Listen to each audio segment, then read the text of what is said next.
Charles Oliveira says, that was the hardest punch I've ever felt, talking about him getting knocked out by Ilia Topuria. And yes, it probably was the hardest punch he's ever felt. And it's probably the hardest punch he's ever going to feel fighting at 155 pounds. Even if he went up a weight class or two, honestly, Ilia hits that hard. And it's not for the reason a lot of people think. Ilia has insane power because of his phenomenal technique. See, he turns his hips and his shoulders on every single shot, and he's perfectly balanced.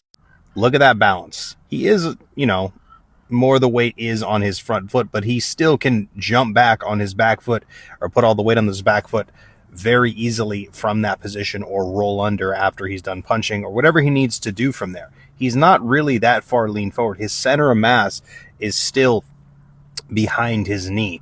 He's still in a great position to have mobility in whatever direction he chooses. It's his form. It's his technique. We see again here, right? This might actually be the same punch. I'm not sure. But we see again, his hips and his shoulders are turned into the shot. We see again here, I love that right hand is up, ready to block anything potentially coming that way. See again here, look, he's turning his hips and his shoulder perfectly into every shot. People who don't understand fighting will say, oh, he just has this mythical, ungodly, God-given power that only, no other fighter before him has ever had, or only a select number of fighters will ever have, as if he's been, blessed by the gods with something that no one else can get. No, he just has really good technique. Is he a powerful, athletic dude? Absolutely. Absolutely. Is there some genetics on his side when it comes to that power? Maybe.